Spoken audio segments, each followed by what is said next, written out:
Listen, success doesn't happen overnight. It's built step by step, day by day. That's why you need to trust the process.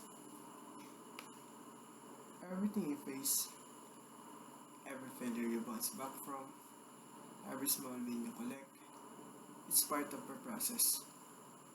That's why you need to start the process. Don't wait until you hit the finish line to start living. Live in the process. Enjoy the grind, the growth, the lessons. Celebrate the small victories because they matter. And remember this, when you finally reach the goal, you'll realize the destination was sweet, but the journey is what made you who you are. So keep moving, trust it, live it.